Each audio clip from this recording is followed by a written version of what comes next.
Hello everyone, welcome to Matrix Moments.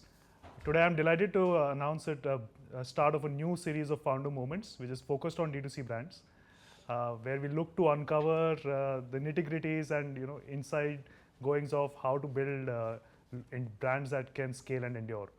And to start things, I want to welcome Shashank, the founder of The Whole Truth. They're a very interesting and high growth company which we are lucky to be investors in. Thank you so much for I'm having me. sure a bunch of you would have tried the products. If you've not, please do. They've just launched a new set of chocolates as well, and I'm sure Shashank will talk about it. So I really wanted to plug that in. I love the product. Thank you so much. Thank you for having me. So Shashank, to kick things off, maybe you can spend a few minutes to talk about your own journey. Very interesting way how you started the company, what you're building, and let's go from there. Sure. Thank you for having me. I've always admired this podcast a lot. I'm a avid listener, so stoked to be here. And I love it for the level of preparation that you guys bring to the podcast. So I hope I live up to that benchmark. I've tried. I have my notes. But for the first answer, I don't need my notes. That's my life. So I started The Whole Truth in November 2019, and in hindsight, it seems like my entire life was leading up to it.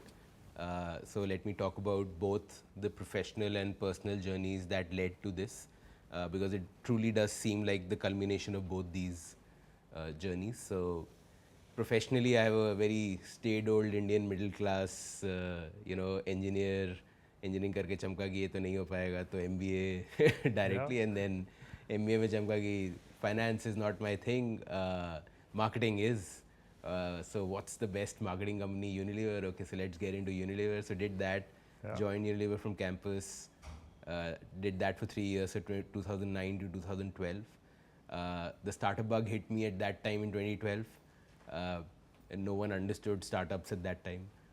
It was a very, very fresh word, and Jaideep of Fasos had just raised his Series A, and he'd put out an email saying hiring entrepreneurs in residence. And that sounded very exciting that, I can learn entrepreneurship on someone else's money. So quit Unilever, went, joined Fasos, did that for 2 years, realized that restaurant operations is not my cup of tea. And that time Fasos was building a brick and mortar restaurant chain, right? So left in 2014 and came back to Unilever, did marketing in my second stint for 5 years, and then 2019 quit to start off. And personally, used to be a really, really obese, 110 kg, 19-year-old. Yeah, don't look at me. I'm getting there. I joke with my friends from school now that actually being a obese kid is a huge blessing, because we are the ones who are conscious about it then through life. And all my thin friends from school who were athletes, who were, runners and basketballers, etc., are all now, unfortunately. Exactly what happened to me.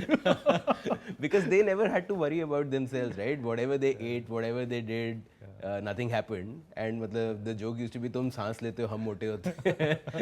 Right? So now the tables have turned, and how. But yeah, so I used to be a really obese kid. Then when I entered college, something happened. Most probably was a girl's rejection. When I said, all this fat has to go, she said no, because this is the way I look. So within 9 months, lost some 40 kgs, and that was just stupidity. I learned that you lose weight by increasing calorie deficit, and that equation can be pulled from both ends. So why not? So stop eating, start running, and you will lose weight, and it happened.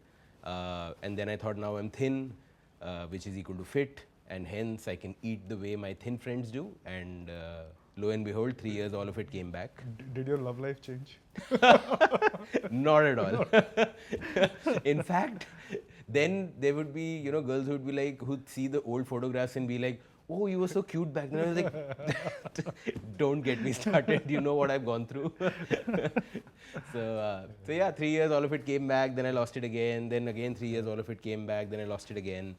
It was in the third weight loss cycle that I started educating myself, because I'd gotten done with this repetitive cycle.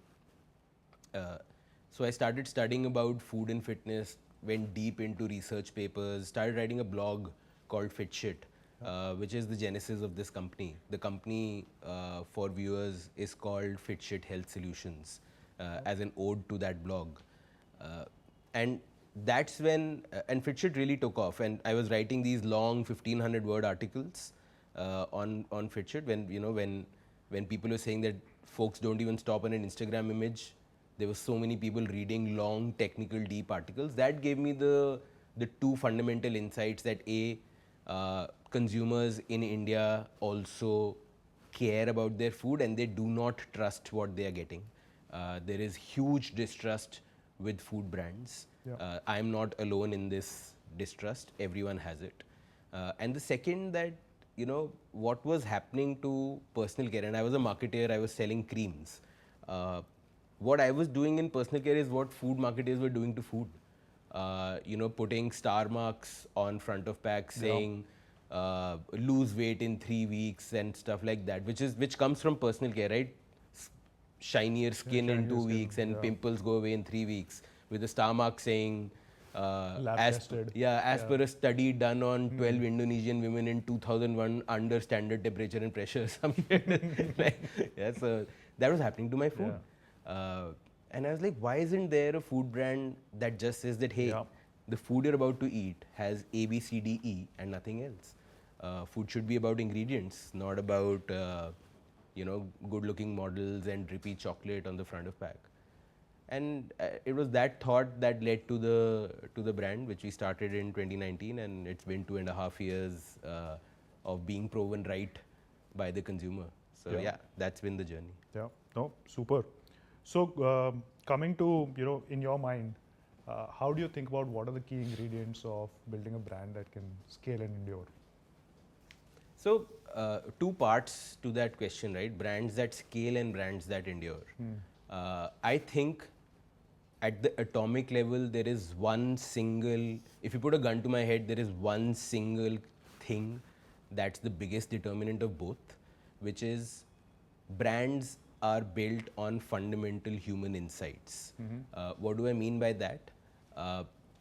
First of all, brands are not equal to products with labels. If you're creating a range of products with beautiful labels, you have a range of products with beautiful labels, not a brand. Yeah. Right? A brand is something larger, a story that's larger than the products, which casts a halo on top of your entire portfolio and lifts it, gives it a force multiplier, right? That's why there is a multiple for brand in the startup and the VC world and in public markets, right? And that story, that purpose is born out of fundamental human insights. What do I mean by that? You take the largest, most enduring brands in the world, and they will be based on an insight which can be stated in 4 to 5 words. For example, Dove is about real beauty. That women don't need to put makeup to be beautiful. You are beautiful as you are. Surf is dirt is good. Daag achhe hain. So if kids go out and play and get dirty, don't blame the kids. Be happy. Let them play. Surf will take care of the dirty clothes. Daag achhe hain. Starbucks, one of my favorite brands. It's not a collection of cafes. The insight behind Starbucks is the third place. That every human being has work and home, and they want a third place where they go and sit, meet friends, be with themselves, think, relax. Starbucks is building the third place. And you think of then their menu selection, their outlet selection, the way they craft their experience from this lens, and it starts making sense. Why is it that Bandra has 5 Starbucks, right? So all enduring large brands are based on a fundamental human insight, and it's this insight that decides both their scale and how far they endure. Why? If your insight is truly fundamental to human beings, it will endure. Right? Fundamental human insights don't change. Humans want honesty. Humans want dignity. Humans want inspiration. That doesn't change in a decade or 2 decades. That endures for years. And the TAM of your brand is equal to the TAM of your insight. So if your insight is dirt is good, then you're Healthy one. limited to being a detergent brand. Hence, Surf is a detergent brand. Sure. It cannot tomorrow. Surf is great at making things whiter. Why can't it make a cream? You will not buy it. Yeah. Right? Can you imagine buying a Surf face cream? Or can you imagine buying a Fair and Lovely detergent? No chance. Yeah. Right? So, both the scale of the brand and how long it endures, the fundamental atomic unit is insight. Yeah. But then if you bring in the whole truth story, right? How do you go from that insight? What was that insight? How do you go from there to actually figuring out, which customer segments that is most applicable to start with? Yeah. And how do you go from there? So, how we articulate the whole truth insight is no one likes being lied to. Right? Now, apply that to men, women, kids, adults, seniors, Indians, Americans, Sure. white, That's black. a universal It's thing. Yeah. it's a universal insight. So in terms of how widely you can apply it, it's almost infinite, right? But where do you start? Is the question. How do you, right? And so there are some, marketing seems like this fluffy thing which doesn't have science behind it, but it does. And there are some cardinal rules which do not get, cannot get broken. The first one is you can only build a brand for the top 1% and bring it down. The opposite is not possible, right? And again, the example here is Maruti is a great brand, built for the masses, will never be able to sell you a car worth more than 20 lakhs. You will just not, like 15 lakh ki gadi will be a struggle for Maruti to sell, you will not buy it. Mercedes started with a 2 crore car. Today is putting out a 25-30 lakh rupee car, people are lining up for it. Yeah. Right? You can only go from the top below, not from, you can't create a brand for tier 2-3 India and then sell it to Bandra Kulaba. You can build for Bandra Kulaba and then dhire dhire take it to tier 2-3 India. Now this journey, if this is the only journey possible, right, and it's like pouring water downhill or uphill. You have to start from the top.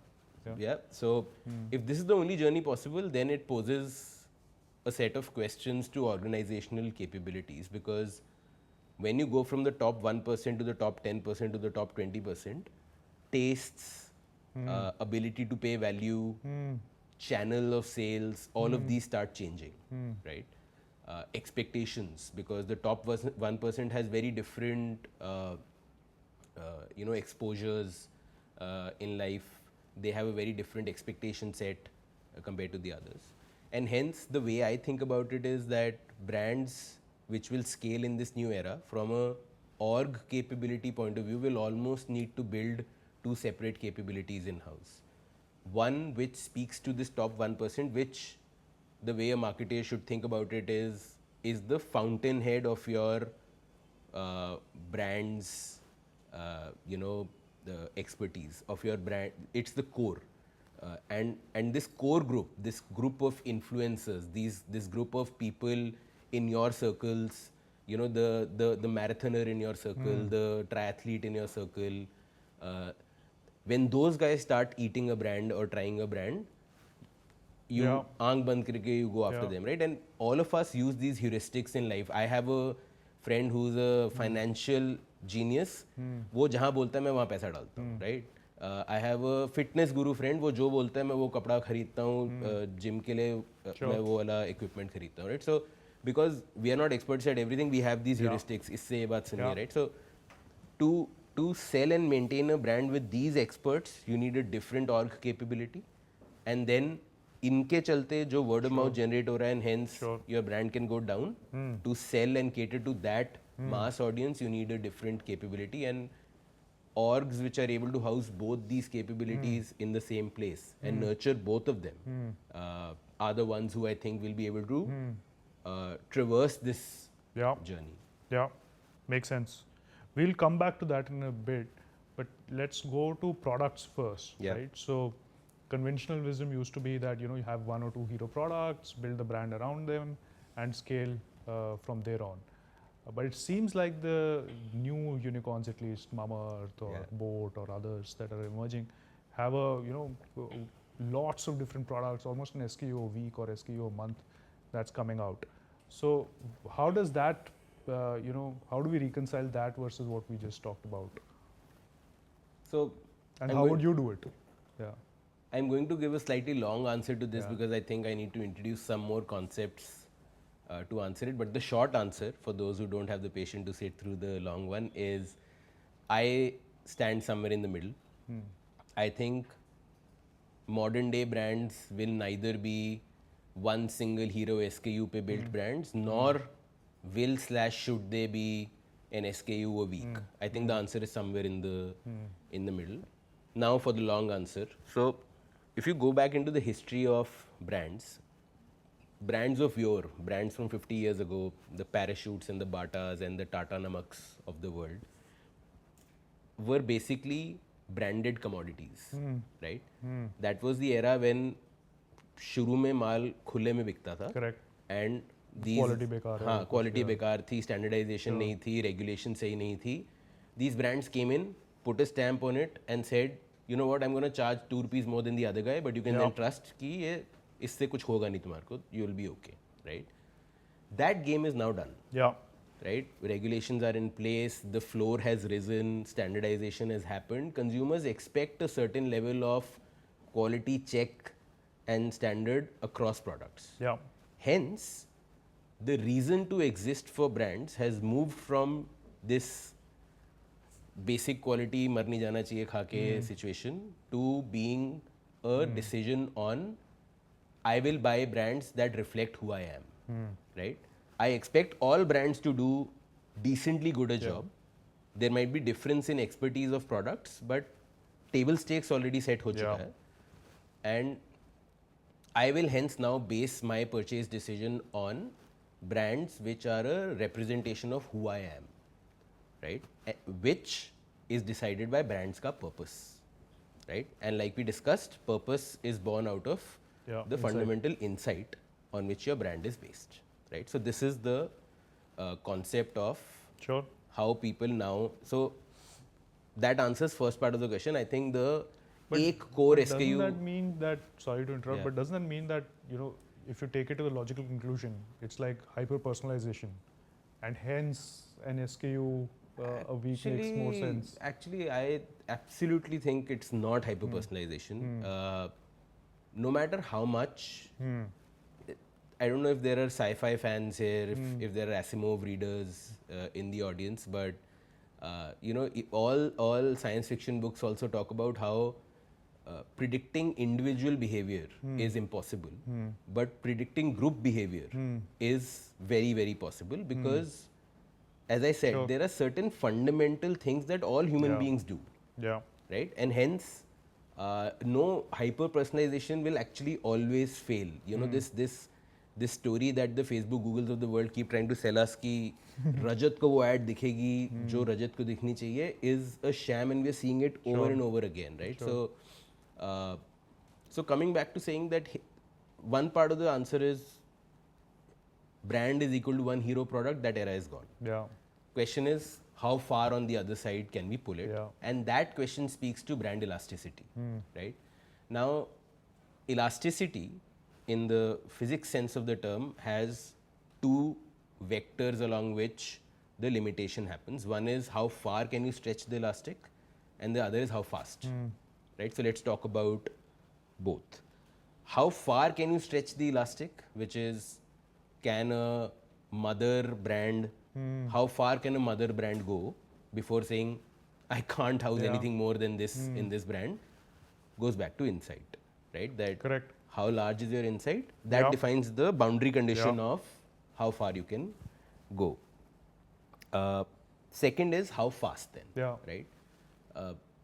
There, the limiting factor of speed is expertise. Consumers intuitively judge brand expertise through a few heuristics which are in their head. Again, they will never articulate it this way, but they have certain thumb rules by which they judge कि ये brand, you would have heard saying ये brand अभी कुछ भी कर रहा है, मतलब कुछ भी चल रहा है यहाँ पे, मतलब कल I don't know stretch mark cream निकाली थी, आज मेंस फेस वॉश निकाले, कुछ भी चल रहा है यहाँ पे, right? What they're effectively trying to say, they have a thumb rule, consumers have a thumb rule to say that I still want expertise from my brand. I love your insight, I love your purpose, I will give you a shot. But if your product is shit, sorry, then मतलब khatam. फिर नहीं हो पाएगा, right? What are these heuristics? To give you a few examples, when consumers see a pack on a shelf which is stickered, हाँ. they judge expertise. Because you know it's a bad long term signal कि तुमने इतना भी invest नहीं करा कि तुम sticker चिपका के पैकेट बेच रहे हो, right? Experts don't do that, Sure. right? The other is expert brands launch ranges upfront, Yes. right? If you're launching a chocolate, you launch with 7 flavors. Not मैं chocolate brand हूँ, मैंने एक chocolate निकाली है, right? Consumers judge it कि ये expertise नहीं है, right? And the duality here is experts are both fast and slow. Experts are fast because they've done this 10 times, so they know the common mistakes, they can go fast. But experts are slow because They're they don't deliberate. put shoddy shit out, Yeah. right? It's in this balance that the answer to the speed question on how fast should you Sure. pull the elastic Yep. lies. Yeah. And the last problem, which defines how fast should you pull it, is a question of awareness. So one more cardinal rule of brand building is the most direct and exact correlation of sales is with reach. Obviously, if consumers don't even know you make something, how will they buy it, right? अब आपने एक साल में 50 products निकाल दिए, doesn't matter. There's a Sure. Hindi saying, जंगल में मोर नाचा किसने देखा, right? So if you can't build awareness at that Correct. speed Correct. There's of no point. each of these Yeah. things, then There's it's no as good as जंगल में मोर नाचा, Yeah. right? And if you have to always buy awareness through ad spend, then you will, as it is, never be a profitable Correct. business. Correct. So you have to wait for word of mouth to kick in, which takes its own Which sweet takes its time. own time. Yeah. Right? So this was the long Yeah. answer to saying No, it I makes think the so much answer sense. stays somewhere in the middle. Will not be single commodity, एक product, hero product brand, but perhaps should also not be an SKU week. Yeah. No, makes sense. And just last thing on this product piece, how critical is this product differentiation? Because say in skincare, like all these products or a lot of these products are being made in the same factory at times. Ingredients are up for sale or the formulations are up for sale. So where does that fit in, and how should people think about it? See, I think I have an extreme view on this. I think 3P led innovation, third party led innovation Will not happen. is the biggest bane of the Yeah. CPG industry today. Why do I say so? Our mission is rebuild the world's trust in its food. Hence, assumption is trust is broken. Why did trust get broken? Because marketeers lie. Why do marketeers have to lie? क्योंकि Because it backend में doesn't सब sell. लोग same product बना रहे हैं, but front end में you have to say my product is different. How can you do it? You have to lie, right? And when we were starting the brand, we also went to third parties first, right? कि हमारा ये idea है, ये product है, बना दो, because like making food especially is very scary. कुछ भी गलत होएगा, like it can be a life Yeah. threat. And everyone was like, देखो, you are nobody. This is my machine. You change your product to fit this machine, I will make it. I am not changing machine to fit your product, right? That is when this aha moment happened, that as tough as it will be, this entire 3P led innovation thing will not work. Maybe you can use third party for scale up, Yeah. but not for innovation. And the second thing that you asked, sorry, was No, so how different differentiation, is right? how important is this differentiation? See, my entire articulation of moats actually comes from podcasts that I've heard you guys do, right? And if you're building a product brand, unless you're building fast fashion, Yeah. then being fast is your moat. Correct. CPG brands are actually the exact opposite. You want loyalty. You Yeah. want consumers to aankh band karke every time go and pick your product. That is not going to happen without differentiation. Yeah. If they have no reason to say यही वाला biscuit लेके आना या यही वाली cream लेके आना, then it won't happen. So clearly the moat has to come out of differentiation, cannot come out of me too products निकालो लेकिन fast निकालो. Can happen in maybe electronics, fashion, that space, which moves really fast. CPG is actually a slow industry. People want Expertise. surety and expertise, and if you think about your brand purchases, why do brands endure? Because once people like something, they remove that cognitive load from their head कि मेरे को अब इस decision के बारे में life में सोचना नहीं है, मैंने डिसाइड कर लिया कि यही है मेरा वो, right. And the second one again is, as we discussed, if to sell every subsequent product, You have to go. you have to do advertising, then you're dead as it is. You'll never be a profitable business, right? And hence word of mouth is the only way. Word of mouth is not going to happen for me too. Word of mouth can only happen for differentiated products, right? So whichever way I look at it, the moat and the only way to build it is differentiation, and the only way to have differentiation is to have innovation in-house. In-house. Otherwise that won't work. But doesn't that limit scalability? It limits the speed at which you can scale. It doesn't limit scalability. Right? Yeah, makes sense. And hence the answer goes back to what's the time horizon that you're optimizing for. If it's a 5-year, VC is also playing fund cycle game, founder is also playing fund cycle game, then fight. If you're playing a 50-year game, doesn't matter. then there is no limit actually. And CPG brands are the one place where I can say with emphatically that if you're not playing a 50-year game, you're actually not even playing a 5-year game. Yeah. Right? 95% of brands die in 5 years. Yeah. वो पहले 3 साल में बहुत सही growth होती है because proliferation हो रही होती है, SKU बढ़ रहे होते हैं, चैनल बढ़ रहे होते हैं, कुछ नहीं पता लगता कि क्या हो रहा है. But then word of mouth doesn't kick in. Every subsequent sale comes from more marketing spend. P&L goes for a toss. Shit starts happening. No, and these businesses compound over time. They're highly profitable. These are absolutely high ROCE compounding businesses, so Like HUL stock price keeps rising, PE keeps rising because like a clock that business will deliver 7% year on year growth, right? Yeah. So moving to brand building, at least in our portfolio, Whole Truth is one of the most loved brands, and it's I think communication is very edgy. Hits the nail on the head. So what goes on at the back behind the scenes to actually just get that going? And do you do that yourself? Do you have agencies? How do you just throw some light on some of that?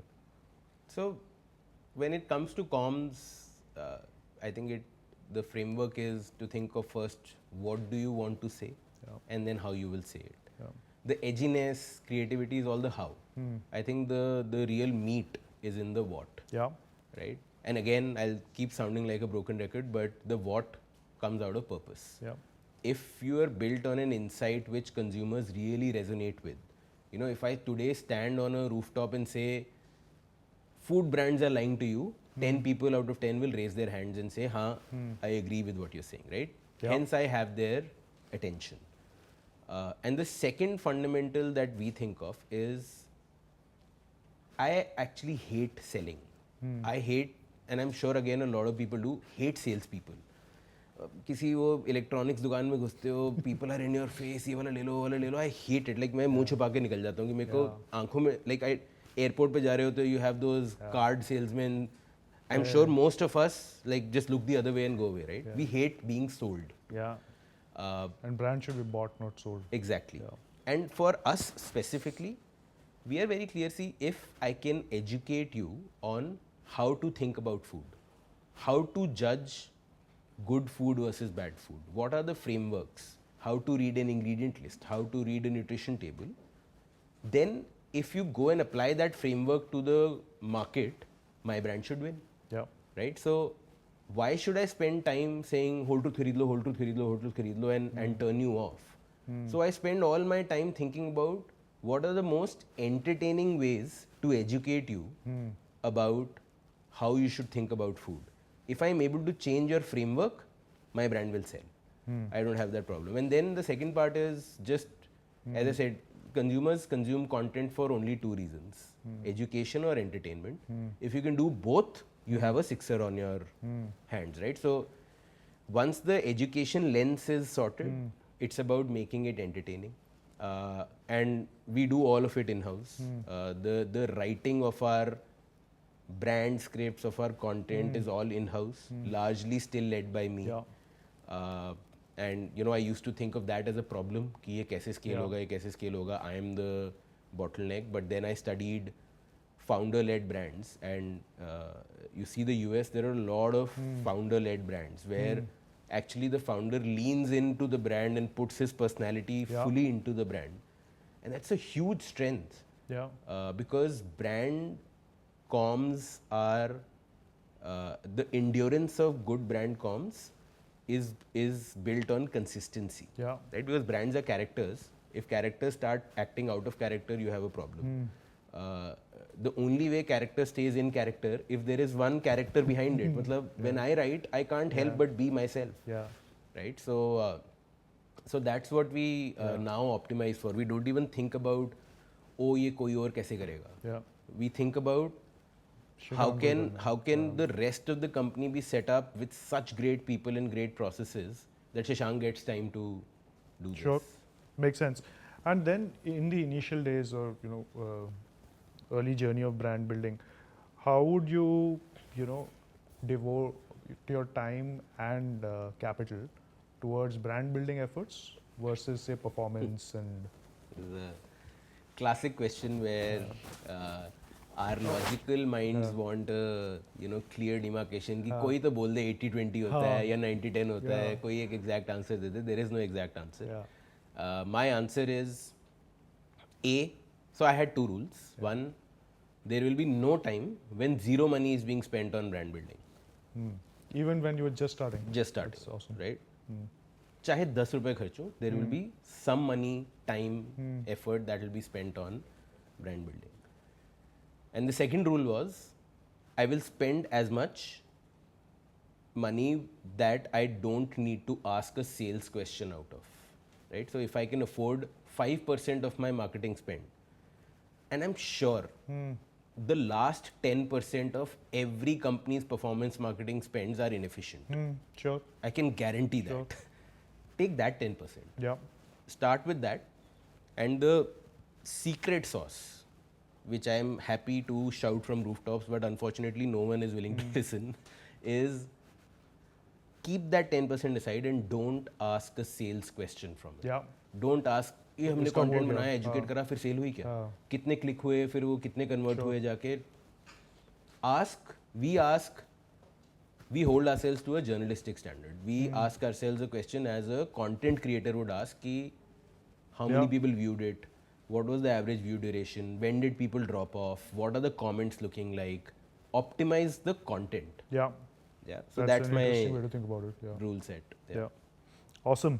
So you've figured out your purpose, messaging, products, manufacturing बना लिया in-house. You've marketed it. अब बेचना भी तो है. So how does distribution? Often founders think about, should I sell on marketplaces? Should I sell on my own website? Should I go offline? How would you think about it, and when should founders think about doing one over the other? See, eventually, तो हर जगह पे बेचना. Yeah. It's very clear. Correct. कि, all distribution is distribution. Yeah. And why should I make the consumer's life tough? Yeah.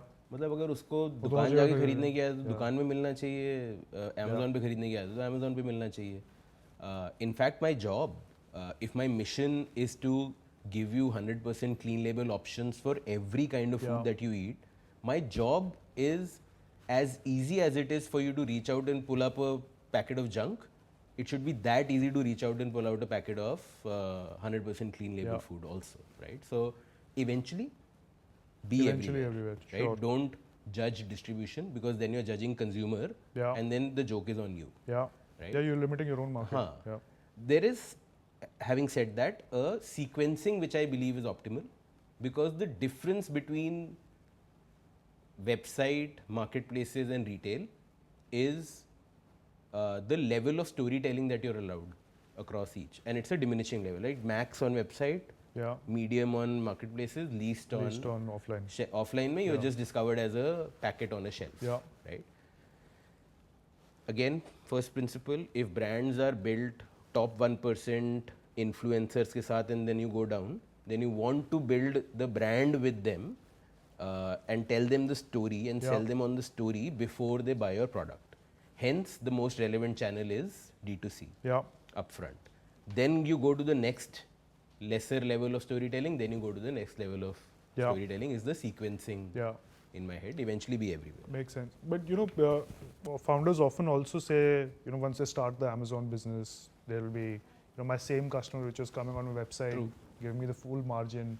Now it's cannibalization happening. So that's just inevitable, right? Then you just live with it. Trying to change. Marketers fool themselves that they can change consumer behavior.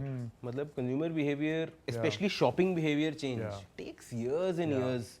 And like, I don't know, millions of dollars to change. Right? So don't fight consumer behavior. Build a business at the back end, which there are so many levers to pull, right? Have a part of the business that's earning very high margin, have a part of the business that's earning slightly lower margin. In weighted averageness of the world, everything can be made to work, but don't try and like fight consumer behavior. You don't, especially as a startup, you don't have the resources to do anything about it. So I am a big proponent of wherever consumers want to buy, let them buy. If you really want your website to be the biggest channel of sales, there will be a limiting factor by the kind of category that you operate in, which you can't break through.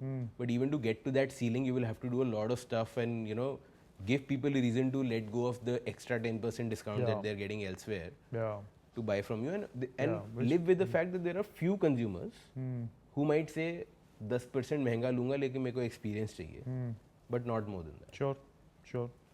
Makes sense. No, I think this has been fabulous, Shashank. So what's next?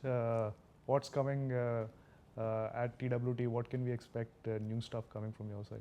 We just launched chocolates. Which How was are they different? It was I think a big. People didn't expect us to launch chocolates, right? People were like, "Arey, you're a protein brand, you're a healthy brand, you're a snack brand," and suddenly we are a indulgent chocolate brand. But I've always maintained that neither are we a healthy brand nor are we a snack brand. We are a truth brand, right? And we'll apply truth to every food category that you eat. And we don't judge consumers for their choices. And I strongly hate this notion of there is a healthy consumer and there's an unhealthy consumer. I'm the same guy who gets up in the morning, goes to the gym, has a protein bar, starts the day really healthily. The day is rough. By the time I'm ending it, at the end of dinner, I want a piece of chocolate to feel good about life, right? Same guy. But why should I be forced to eat a piece of chocolate which is full of refined sugar? Right? Why can't I change that? So that's the philosophy with which we will continue to execute. Chocolates have launched, and as I hinted that, if you think of chocolate brands of the world, they are all companies which do only chocolate, right? Cadbury's, Hershey's, Lindt, Mars. These are only chocolate companies, right? Because consumers expect expertise, right? So you will see a lot more. So we set up our own chocolate factory, full bean to bar process done in-house because we want to deliver that expertise, and you will see a lot more coming out of the chocolate factory in the near term. And then and for us, near term is 3 months, mid term is 6 months. You're running on the VC clock. I am. So yeah, in the mid term, now we've settled into this cadence of every 4 to 6 months we enter a new category. Okay. So I think towards the end of the year, we're looking at another big and what you won't expect from us sort of category, which I'm not gonna reveal. You'll not reveal. Okay. Yeah. Awesome. And the fun, just to throw the cat among the pigeons here. If we are a truth company, who said the lack of truth is only present in food? Sure. So Sure. So lots coming up. Where elasticity is going to be tested. Yeah, it's going to be interesting.